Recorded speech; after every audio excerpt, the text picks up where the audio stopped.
내가 이렇게 가족을 위해 희생하는데 왜 나는 행복하지 않을까? 여러분, 잠시 이런 생각해 보신 적 있으시죠? 자식과 손주들이 찾아오면 항상 맛있는 음식을 해주고 형편이 어려운 자식에게는 기꺼이 도움의 손길을 내밉니다. 매일 아침 당신은 가족들을 위해 정성스럽게 아침 식사를 준비합니다. 남편이나 아내를 위해서도 늘 배려하며 살아왔습니다. 그런데 왜일까요? 충격적인 사실을 말씀드리자면 당신의 헌신과 희생이 오히려 당신의 행복을 앗아가고 있을지도 모릅니다. 오늘 저는 가족 관계의 비밀, 그리고 우리가 무의식적으로 저지르는 행복을 파괴하는 9가지 습관에 대해 말씀드리려고 합니다. 이 내용들은 수많은 가정의 사례와 심리학 연구를 바탕으로 한 것으로 여러분의 인생의 황금기를 더욱 빛나게 할 소중한 지혜입니다. 이 영상을 끝까지 시청하시면 여러분은 왜 지금까지 가족 관계에서 같은 패턴의 문제가 반복되었는지 깨닫게 될 것입니다. 그리고 단 9가지만 주의한다면 여러분의 가족 관계가 어떻게 놀랍도록 개선될 수 있는지 알게 될 것입니다. 시작하기 전에 지금 바로 구독 버튼과 알림 설정을 눌러주세요. 영상 아래의 빨간 구독 버튼을 누르시고 종 모양의 알림 설정도 함께 눌러주시고 좋아요 한번 꾹 부탁드립니다. 더 많은 분들에게 소중한 정보를 전달하는데 큰 힘이 됩니다. 행복한 삶을 방해하는 첫 번째 습관은 바로 지레짐작입니다. 우리 며느리는 날 싫어해. 아들은 분명 돈 때문에 자주 오는 거야. 딸은 내 걱정은 안 하고 자기 일만 신경 쓰는구나. 이런 생각들 한 번쯤은 해보셨을 겁니다. 하지만 이런 지레짐작이 얼마나 위험한지 그리고 얼마나 자주 틀릴 수 있는지 아십니까? 지난해 제가 만났던 한 어머님의 이야기를 들려드리겠습니다. 박순자 여사님은 70대 중반으로 두 아들과 한 딸을 키워내신 분이었습니다. 둘째 아들 가족이 명절에 늦게 도착하고 일찍 떠나자 순자 여사님은 즉시 며느리가 나를 싫어해서 오기 싫어하는 거야. 우리 집에 오는 게 부담스러운가 봐. 라는 생각에 사로잡혔습니다. 그 후 몇 달 동안 순자 여사님은 마음의 상처를 안고 지내셨습니다. 둘째 아들에게 전화를 걸어도 짧게 대화를 마무리하고 주말에 방문하자는 제안도 하지 않았습니다. 손주들 얼굴을 보고 싶어도 마음의 서운함 때문에 먼저 연락하지 못했습니다. 그러던 어느 날 큰 며느리를 통해 놀라운 사실을 알게 되었습니다. 둘째 아들 부부가 순자 여사님께 말씀드리지 못했던 이유는 따로 있었습니다. 둘째 며느리의 어머니가 암 진단을 받아 치료 중이었고 명절에도 병원에 들러야 했기 때문에 시간이 부족했던 것입니다. 게다가 순자 여사님께 걱정을 끼쳐드리고 싶지 않아 비밀로 하고 있었다는 사실이었지요. 어머니, 재수 씨가 그동안 많이 힘들었나 봐요. 자기 어머니 병간호하랴, 아이들 돌보랴. 그래도 어머니 뵙고 싶어서 짧게라도 꼭 인사드리고 싶다고 했대요. 그 말을 들은 순자 여사님은 눈물을 흘리셨습니다. 며느리를 오해하고 서운해했던 몇 달이 얼마나 부질없었는지를 깨달았기 때문입니다. 모든 고통은 자신의 지레짐작에서 비롯된 것이었습니다. 제 어머니께서 들려주신 이야기가 있습니다. 옛날 공자님 이야기인데요. 공자와 제자들이 여행 중이었습니다. 배가 고픈 상황에서 잠깐 눈을 붙인 공자님이 문득 밥 냄새에 깨어났습니다. 그때 한 제자의 아내가 밥솥에서 밥을 한 움큼 자기 입에 넣는 모습을 보게 됩니다. 공자님은 평소에는 나를 존경한다더니 자기 배가 고프니 이런 행동을 하는구나 라고 생각했습니다. 하지만 나중에 알고 보니 그 아내는 밥솥 뚜껑을 열 때 떨어진 그을음이 묻은 밥을 버리기 아까워서 자신이 먹었던 것이었습니다. 오히려 공자님께 깨끗한 밥을 대접하기 위한 배려였던 거지요. 공자님도 이런 지레짐작의 실수를 했다면 우리 같은 평범한 사람들은 얼마나 더 조심해야 할까요? 지레짐작은 결국 우리의 편견과 두려움에서 비롯됩니다. 이제 두 번째 지혜로 넘어가 볼까요? 바로 지나친 기대와 과도한 걱정입니다. 얼마 전 여든이 넘으신 한 어머니의 사연을 들었습니다. 평생 자식들을 위해 헌신하셨던 분이었습니다. 선생님, 저는 자식들 뒷바라지 하느라 제 인생을 다 바쳤어요. 대학도 다 보내고 결혼도 시켜주고 이제는 자식들이 저를 잘 돌볼 거라 생각했는데 한 달에 한 번 얼굴 보기도 힘드네요. 명절에도 잠깐 들렀다가 바쁘다며 금방 가버려요. 제가 뭘 잘못한 걸까요? 이 어머니의 마음이 얼마나 아프실지 충분히 이해가 됩니다. 그런데 여기서 우리가 살펴봐야 할 것은 바로 기대라는 것입니다. 어머니께서는 자신의 희생에 대한 보답을 기대하셨던 것이죠. 우리는 흔히 내가 이만큼 했으니 상대방도 그만큼 해줄 거야라는 기대를 합니다. 자녀들에게 물심양면으로 지원했으니 노후에는 그들이 나를 잘 모실 거라고 기대합니다. 손주를 열심히 봐줬으니 며느리나 사위가 특별히 더 잘해줄 거라 기대하기도 하지요. 하지만 중요한 것은 우리의 기대가 현실과 일치하지 않을 때 실망과 상처가 찾아온다는 점입니다. 기대가 클수록 실망도 커지는 법입니다. 제 이웃에 사시는 김경숙님 이야기를 들려드리겠습니다. 김경숙님은 손주를 무척 사랑하셨습니다. 손주가 초등학교에 입학하자 매일 아침 일찍 일어나 도시락을 싸주셨고 방과 후에는 학원에 데려다주고 데려오는 일까지 도맡아 하셨습니다. 그런데 어느 날 손주가 친구들과 놀기로 한 약속 때문에 할머니와의 주말 산책을 거절했습니다. 김경숙님은 몹시 서운해하셨습니다. 내가 이렇게 희생하는데 손주는 나보다 친구들을 더 좋아하나 봐. 그러나 곰곰이 생각해보면 아이가 또래와 어울리는 것은 자연스러운 성장 과정입니다. 이 김경숙님의 서운함은 사실 손주의 모든 시간과 관심이 자신에게 향하기를 바라는 지나친 기대에서 비롯된 것이었습니다. 또 다른 측면인 과도한 걱정도 살펴보겠습니다. 나이가 들면서 우리는 경험이 쌓이고 세상의 어려움을 더 많이 알게 됩니다. 그래서 자녀나 손주들에게 그렇게 했다가는 큰일 난다. 요즘 세상에 그런 방식으로는 살아남기 힘들어라는 말을 자주 하게 됩니다. 하지만 시대가 변했고 젊은 세대에게는 다른 가능성과 가치가 있습니다. 과도한 걱정과 간섭은 오히려 그들의 꿈과 가능성을 제한할 수 있습니다. 그렇다면 어떻게 해야 할까요? 기대와 걱정을 완전히 없앨 수는 없지만 조절하는 법을 배울 수 있습니다. 먼저 우리의 행동에는 대가를 바라지 않는 마음을 갖는 것이 중요합니다.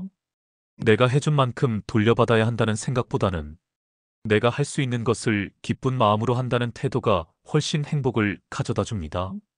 둘째, 상대방, 특히 젊은 세대의 선택을 존중하는 법을 배워야 합니다. 마지막으로, 통제할 수 없는 일에 대해서는 과감히 내려놓는 연습을 해야 합니다. 이제 세 번째 지혜로 넘어가 볼까요? 행복을 가로막는 가장 흔한 습관 중 하나가 바로 타인과의 비교입니다. 옆집 할머니는 자식들이 매주 찾아오는데 우리 동창 김 씨는 벌써 손주 셋을 대학에 보냈대. 이웃집 박 씨네는 효자 며느리를 두어 얼마나 복받았는지. 이런 말들 한 번쯤은 들어보셨을 겁니다. 아니, 어쩌면 직접 하셨을지도 모르겠습니다. 하지만 이런 비교가 얼마나 우리의 행복을 갉아먹는지 아십니까? 제가 아는 어느 어머니의 이야기를 들려드리겠습니다. 70대 중반의 이 어머니는 경로당에 자주 나가셨는데 매번 돌아오실 때마다 한숨을 쉬셨습니다.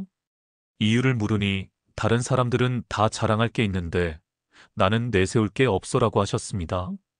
경로당에서는 서로 자식 자랑, 손주 자랑이 끊이지 않았습니다. 누구네 아들은 의사가 되었다. 누구네 손자는 서울대에 들어갔다. 누구네 며느리는 매주 반찬을 해온다. 이 어머니는 그런 이야기를 들을 때마다 자신의 가족과 비교하며 우울해지셨습니다. 그런데 어느 날 우연히 그 자랑스러운 의사 아들을 둔 친구분이 집에 혼자 알아누웠다는 소식을 들었습니다. 자랑스러운 아들이 너무 바빠서 한 달에 한 번도 찾아오지 못한다는 것이었죠. 또 서울대 손자를 둔 친구분은 사실 그 손자 얼굴을 1년에 2번밖에 보지 못한다고 했습니다. 이 어머니는 그제서야 깨달았습니다.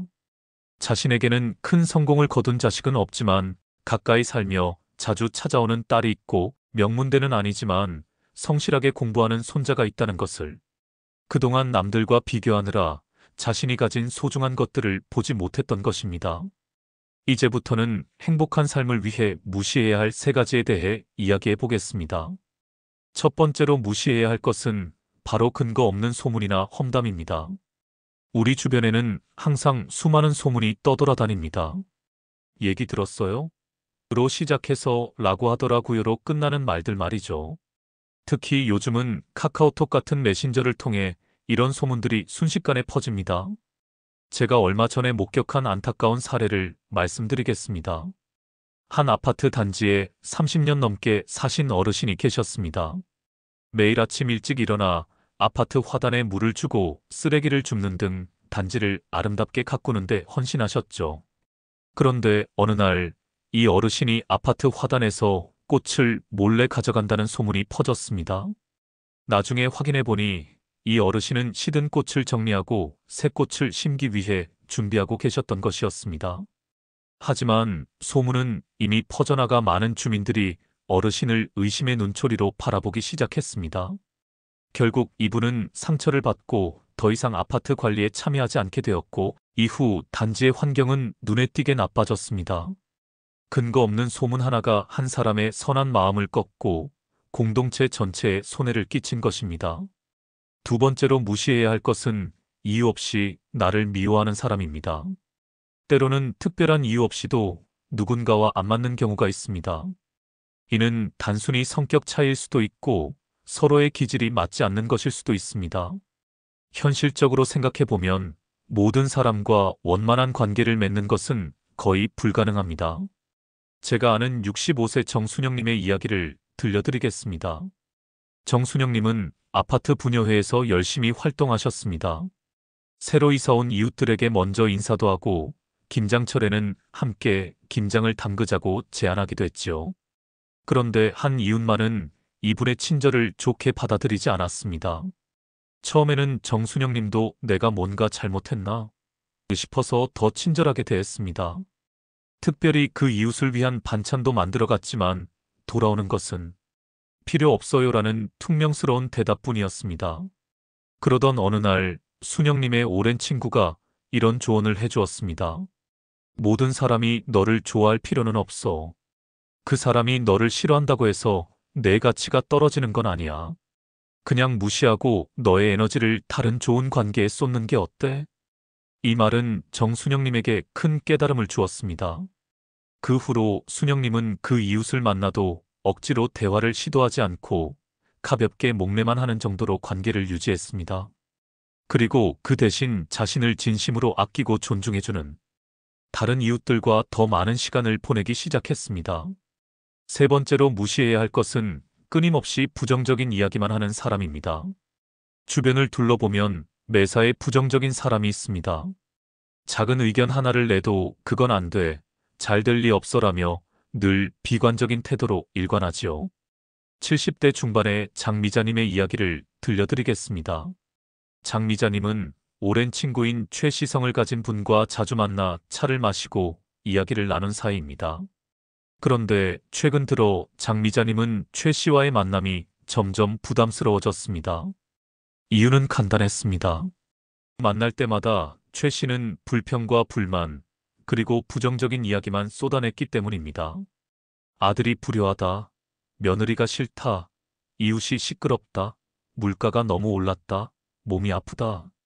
처음에는 그랬구나, 많이 속상했겠다, 건강이 제일 중요해, 병원에 가보는 게 어떨까? 등 진심 어린 조언도 건넸습니다. 하지만 시간이 지나도 최 씨의 태도는 변하지 않았고 오히려 넌 이해 못해, 그래도 난 너무 힘들어라는 반응만 돌아왔습니다. 점차 장미자님은 만남 후에는 기운이 빠지고 우울해지고 전화벨이 울릴 때마다 최 씨의 번호가 뜨지 않기를 바라게 되었습니다. 그래서 서로 만나는 빈도를 줄이고 대신 긍정적인 에너지를 주는 다른 친구들과 더 많은 시간을 보내기로 결정했습니다. 그리고 미리 시간 제한을 두고 너무 부정적인 이야기가 이어지면 자연스럽게 주제를 바꾸는 방법을 택했습니다.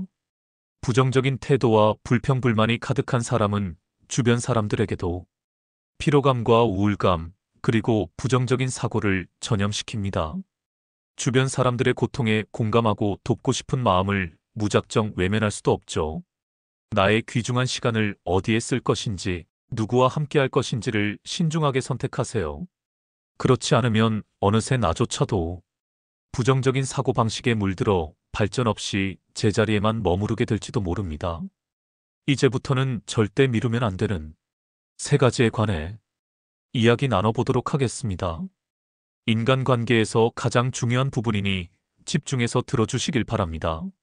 첫 번째로 미루지 말아야 할 것은 바로 마음 표현입니다. 사실 우리 모두 마음속으로는 감정을 표현해야 한다는 걸 알고 있습니다. 하지만 왠지 모를 어색함이나 자존심 혹은 지금은 때가 아닌 것 같다는 핑계로 미루다 보면 그 기회를 영영 놓치고 맙니다. 한 75세 어르신의 가슴 아픈 이야기를 들려드리겠습니다. 최 할아버지는 아들과 사소한 일로 다툰 후 화가 나서 그날 저녁 전화도 받지 않으셨습니다. 내일 좀 진정되면 전화해야지라고 생각하셨죠. 그런데 그날 밤 아들이 급성 심근경색으로 갑자기 세상을 떠났습니다. 할아버지는 마지막 순간에 화해할 기회를 놓친 것을 평생 후회하며 살아가고 계십니다. 우리 인생은 나중이란 게 보장되지 않습니다. 그래서 감사와 사과 그리고 사랑한다는 감정 표현은 내가 하고 싶을 때가 아닌 할 수 있을 때 해야 합니다. 두 번째로 미루지 말아야 할 것은 연락과 소통입니다. 우리는 늘 이런 생각을 합니다. 이번 주말에는 꼭 연락해야지. 다음에 만나면 꼭 이야기해야지. 하지만 그 다음이라는 시간은 계속해서 미뤄지고 어느새 몇 달, 때로는 몇 년이라는 시간이 순식간에 흘러가 버립니다. 68세 권순희님의 이야기를 들려드리겠습니다. 권순희님은 40년 지기 친구와 사소한 오해로 연락을 끊고 지냈습니다. 그러다 어느 날 또 다른 친구를 통해 그 오랜 친구가 중병으로 입원했다는 소식을 들었습니다. 권순희님은 급히 병원을 찾았고 병상에 누운 친구는 순희님을 보자마자 두 팔을 벌려 반겼습니다. 오늘 이 순간 문득 생각난 사람이 있다면 망설이지 말고 연락하세요. 그게 누군가의 인생에, 그리고 당신의 인생에 아주 중요한 순간이 될지 모릅니다. 세 번째로 미루지 말아야 할 것은 내가 하고 싶은 일입니다. 제가 아는 65세 김인숙님은 20년 넘게 제주도 여행을 꿈꿔오셨습니다. 은퇴하면 가야지, 돈을 더 모아서 여유롭게 가야지라며 계속 미루다가 결국 건강을 잃고 여행을 포기해야 했습니다. 반면에 이웃에 사시는 72세 이종철님은 다릅니다. 은퇴 후 그림 그리기를 배우고 싶었던 이종철님은 나이 들어서 무슨 일하는 주변의 만류에도 불구하고 바로 실행에 옮겼습니다. 이제 이종철님은 동네 문화센터에서 자신의 작품 전시회까지 열게 되었습니다. 완벽한 계획이나 조건을 기다리느라 오늘의 행복을 놓치지 마세요. 현재의 작은 선택들이 우리의 삶을 만들어가니까요. 지금까지 행복하고 지혜롭게 살기 위해 하지 말아야 할 9가지에 대해 이야기 나눠보았습니다. 1. 지레 짐작하지 말기. 2. 지나친 기대와 과도한 걱정하지 말기. 3. 타인과의 비교하지 말기. 4. 근거 없는 소문이나 험담 무시하기. 5. 이유 없이 나를 미워하는 사람 무시하기. 6. 끊임없이 부정적인 이야기만 하는 사람 무시하기. 7. 마음 표현을 미루지 말기. 8. 연락과 소통을 미루지 말기. 9. 내가 하고 싶은 일을 미루지 말기. 이 중에서 가장 공감되는 것 한 가지만 실천해 보세요. 작은 변화부터 시작하는 것이 중요합니다. 여러분의 경험을 댓글로 나누어 주시고 도움이 되셨다면 좋아요와 구독 버튼을 눌러주세요.